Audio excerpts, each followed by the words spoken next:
devenir un berger?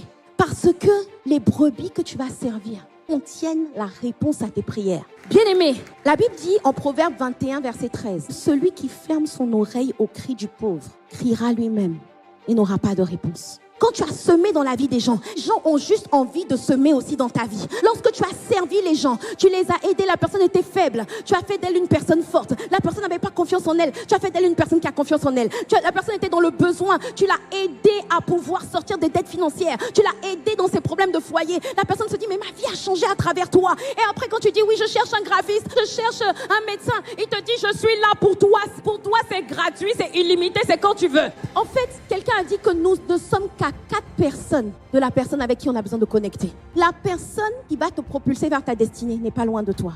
Mais le problème, c'est que tu méprises brebis qui ont l'air chétives et insignifiantes, ne comprenant pas que la réponse de Dieu est cachée dans ces brebis. En fait, bien-aimé, il y a beaucoup de prisons dans lesquelles tu es, parce qu'au sein de ces prisons, tu ne vois pas les autres prisonniers autour de toi. Il y a beaucoup de difficultés dans lesquelles tu es encore. Parce que tu es centré sur toi au lieu de regarder d'autres personnes, peut-être même qui ont les mêmes challenges que toi, pour qui tu peux être une solution. En fait, tu ne comprends pas que la sortie de ta prison, la sortie de ce juste assez est souvent cachée. Peut-être que ce n'est pas la personne à qui tu as fait du bien, mais c'est peut-être que cette personne va te connecter à une autre personne.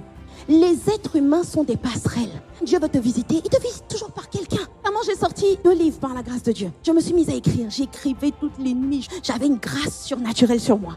J'écrivais, ça coulait.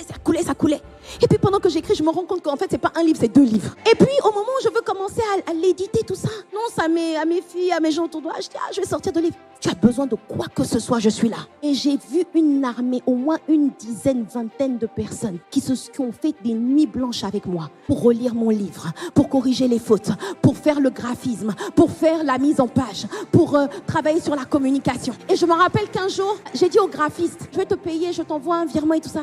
Il dit, toi, je ne peux pas te facturer quelque chose. Ta vie m'a trop béni. Et moi, j'avais même oublié, mais en fait, je me rappelais même plus que je l'avais soutenu. Parce que quand tu sèmes sans attendre en retour. Mais toi, quand tu veux quelque chose, on te dit c'est 500 €. Quoi? Tu n'as rien semé, tu ne peux pas moissonner.